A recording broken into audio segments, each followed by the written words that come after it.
Hello बच्चों, विद्या वाहिनी channel में आप सबका स्वागत। मैं संजीवनी शिंदे आज लेकर आई हूँ व्याकरण पाठ। व्याकरण पाठ में आज हम पढ़ेंगे क्रिया। क्रिया भाग 2। भाग 1 अपना हो गया है। क्रिया का भाग 2 का यह वीडियो है, लेकिन पहले हम थोड़ी रिवीजन लेंगे और फिर भाग 2 शुरू करेंगे। रिवीजन में हम देख रहे हैं पहले शब्द भेद। शब्द भेद 2 प्रकार के हैं, सव्यय शब्द और अव्यय शब्द। सव्यय शब्द के 4 भेद है, संज्ञा, सर्वनाम, विशेषण और क्रिया। इसमें से संज्ञा, सर्वनाम, विशेषण अपना हो गया और क्रिया का भाग 1 भी हो गया है। आज क्रिया के भाग 1 में हमने क्या देखा वह पहले देखेंगे। पहले क्रिया किसे कहते हैं? जिस विकारी शब्द से किसी कार्य के करने या होने का बोध होता है उसे क्रिया कहते हैं। इसके लिए क्रिया के भेद सकर्मक क्रिया और अकर्मक क्रिया, संयुक्त क्रिया और सहायक क्रिया और प्रेरणात्मक क्रिया। इसमें से सकर्मक क्रिया और अकर्मक क्रिया की पढ़ाई अपनी हो गई है। आज हम देखने वाले हैं अगली पढ़ाई, संयुक्त क्रिया। क्रिया का अगला भेद संयुक्त क्रिया। संयुक्त क्रिया किसे कहते हैं? तो वाक्य में कार्य को पूरा करने के लिए जब 2 या 2 से अधिक क्रियाओं का उपयोग करते हैं तब उन्हें संयुक्त क्रिया कहते हैं। यानी एक वाक्य में 2 या 2 से ज़्यादा क्रियाएं आ गई तो वह हो गई संयुक्त क्रिया। इसके लिए उदाहरण है, पहला, माँ ने बच्चे को सजा दी। दूसरा, मेहमानों की सूची बना ली। एक बार संकट आ गया था। लड़की के रोने की आवाज़ आने लगी थी। पिताजी दफ्तर से आ रहे थे। इन वाक्यों में देखिए, पहले वाक्य में सजा दी 2 क्रियाएं आ गई, दूसरे वाक्य में बना ली 2 क्रियाएं आ गई, तीसरे वाक्य में गया था 2 क्रियाएं आ गई, तीसरे वाक्य में आने लगी थी 3 क्रियाएं आ गई, चौथे वाक्य में आ रहे थे 3 क्रियाएं आ गई। तो 1 से ज़्यादा क्रियाएं हैं तो ये सब वाक्य संयुक्त क्रिया के वाक्य हैं। अब देखेंगे हम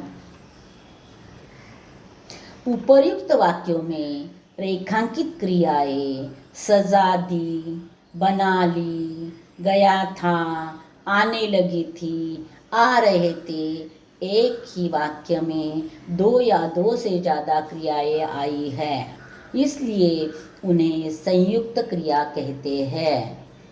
अब चौथा प्रकार, तीसरा प्रकार होगा, पहले 2 पहले वीडियो में देखा, तीसरा प्रकार हमने अभी देखा संयुक्त क्रिया। अब चौथा प्रकार है सहायक क्रिया। सहायक क्रिया किसे कहते हैं? तो सहायक क्रिया मुख्य क्रिया के अर्थ को स्पष्ट और पूरा करने में सहायक होती है। मुख्य क्रिया की सहायता करने वाली क्रिया को सहायक क्रिया कहते हैं। वाक्य जैसे बच्चों जाते जाते मैं बोल रही हूँ, संयुक्त वाक्य जैसे ही होते हैं, लेकिन उसमें मुख्य क्रिया और सहायक क्रिया विभागा जाता है। तो ऐसे वाक्य हम देखेंगे। उदाहरण के तौर पर वाक्य, राम ने पत्र लिख दिया। बारिश में नदी भर जाती थी। वह आज गांव जा पाया। रतन मेहनत से बड़ा बन गया। जाते जाते मैंने देखा। अब देखो, पहले वाक्य में लिख दिया 2 हो गई क्रिया, दूसरे वाक्य में भर जाती थी, तीसरे वाक्य में जा पाया, चौथे वाक्य में बन गया, पांचवें वाक्य में देख लिया। तो हर वाक्य में 2-2 क्रियाएं हैं। उपयुक्त वाक्यों में रेखांकित क्रिया आई है जो प्रत्येक वाक्य में 1 से ज़्यादा है। इन वाक्यों में लिख, भर, जा, बन, देख एक क्रियाएं पहली आई है, इसलिए इन्हें मुख्य क्रिया कहते हैं। अब इसमें आगे पढ़ा देखेंगे हम। इन्हीं वाक्यों में दिया, जाति, पाया, गया, लिया ये क्रियाएं मुख्य क्रिया के बाद आई है, लेकिन ये क्रिया वाक्य को पूरा करने का काम करती है, तो वे क्रिया मुख्य क्रिया को मदद करती है, सहायता करती है, इसलिए इन्हें सहायक क्रिया कहते हैं। तो बच्चे समझ में आ गया। वाक्य में जो दो क्रियाएं आती है, पहली क्रिया मुख्य क्रिया होती है और बाद में आने वाली क्रिया सहायक क्रिया होती है। आपको कृति पत्रिका में प्रश्न आता है कि सहायक क्रिया पहचान कर लिखिए, तो उत्तर कैसे लिखना है उसका भी उदाहरण मैंने दिया है, क्योंकि उत्तर जैसे मैंने लिखा है वैसे ही आपने लिखा तो ही आपको पूरा 1 का 1 अंक मिलता है, वरना आपका आधा अंक काटा जाता है। तो देखो, उत्तर इस प्रकार लिखना पड़ता है। कैसे? वाक्य आपको दिया है, राम गांव से लौट आया। आपको प्रश्न दिया जाता है, निम्नलिखित वाक्यों से सहायक क्रिया पहचान कर लिखिए। तो आपको उत्तर लिखना है, इसमें उत्तर मुख्य क्रिया लौट, लौटना, और सहायक क्रिया आया, आना। इस प्रकार ही उत्तर लिखना है। इसमें से मुख्य क्रिया या सहायक क्रिया आपने नहीं लिखा, या लौटना या आना आपने नहीं लिखा, तो आपका आधा अंक चला जाता है, आपको आधा ही अंक मिलता है। इसके लिए उत्तर लिखने का तरीका बिल्कुल सही ढंग से याद रखो। दूसरा वाक्य, शिक्षिका ने पाठ पूरा कर दिया। मुख्य क्रिया कर, करना, और सहायक क्रिया दिया, देना। तीसरा, डॉक्टर ने दवाइयाँ दे दी। दे, देना मुख्य क्रिया, सहायक क्रिया दी, देना। राम गीत सुनने लगा। मुख्य क्रिया सुनने, सुनना, और लगा, लगना, सहायक क्रिया। इस प्रकार उत्तर लिखने की या आदत रखो तो आपको पूरे अंक मिलते रहेंगे। इसके बाद अंतिम क्रिया का अंतिम भेद है प्रेरणार्थक क्रिया। तो प्रेरणार्थक क्रिया किसे कहते हैं? जो क्रिया के होने में कर्ता पर किसी अन्य व्यक्ति की प्रेरणा दिखाई देती है, ऐसी क्रिया को प्रेरणार्थक क्रिया कहते हैं। यानी देखो, जैसे कि कोई काम कर रहा है लेकिन वो दूसरे के प्रेरणा से कर रहा है, तो वो प्रेरणार्थक क्रिया होती है। उदाहरण, माँ ने बेटी से खाना बनवाया, यानी माँ ने बेटी को खाना बनाने के लिए प्रवृत्त किया, तो बेटी ने खाना बनवाया। दूसरा वाक्य, माँ ने बच्चे को खाना खिलाया। बच्चे ने खाना नहीं खाया, पहले माँ ने खिलाया उसे। शिक्षक ने छात्रों से निबंध लिखवाया। दादाजी ने माली से पौधे लगवाए, यानी माली को प्रेरणा देने वाले दादाजी थे।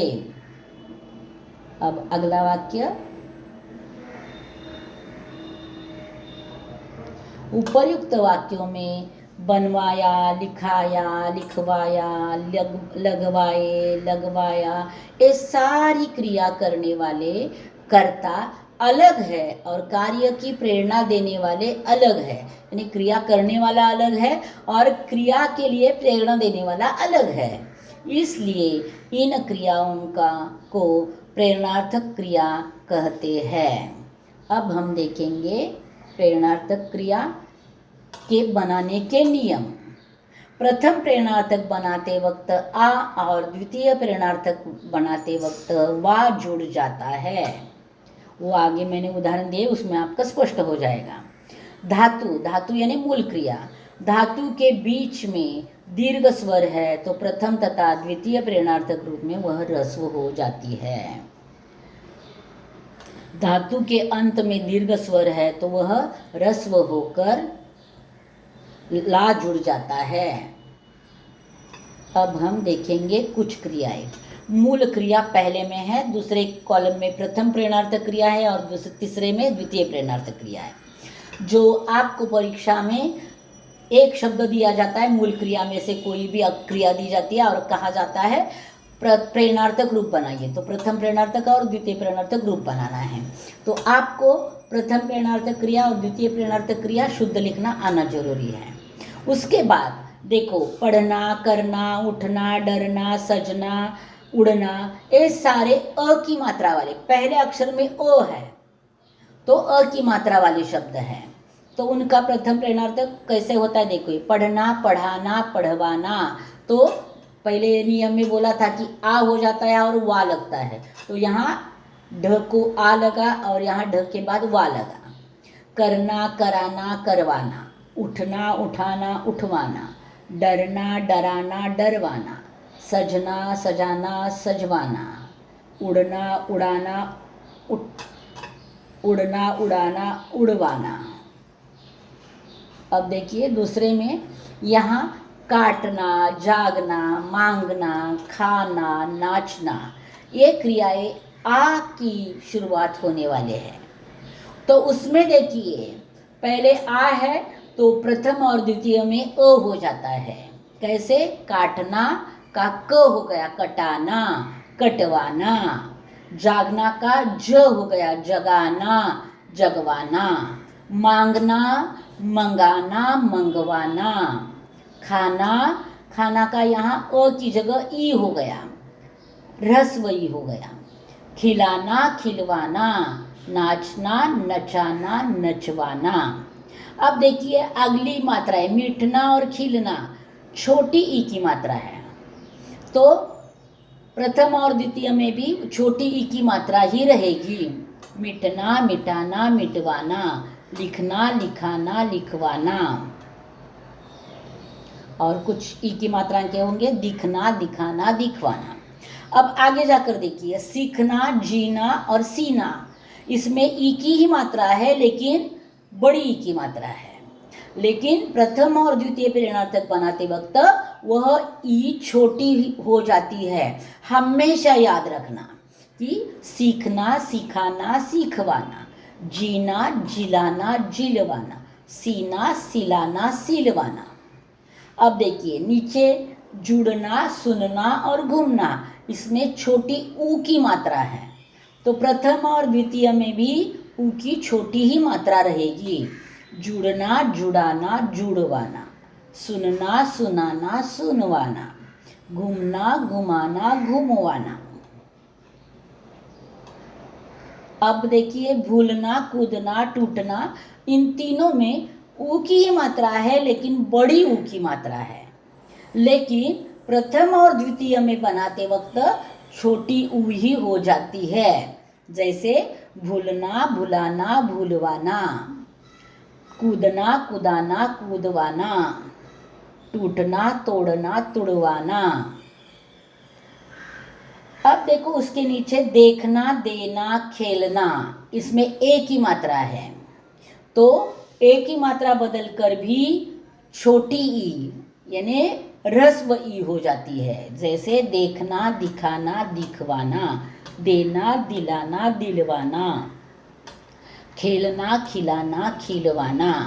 अब बैठना, इसमें ऐ की मात्रा आ गई है तो भी इसमें प्रथम और द्वितीय होते वक्त छोटी ई की मात्रा ही हो जाती है। जैसे बैठना, बिठाना, बिठवाना, फैलना, फैलाना, फैलवाना।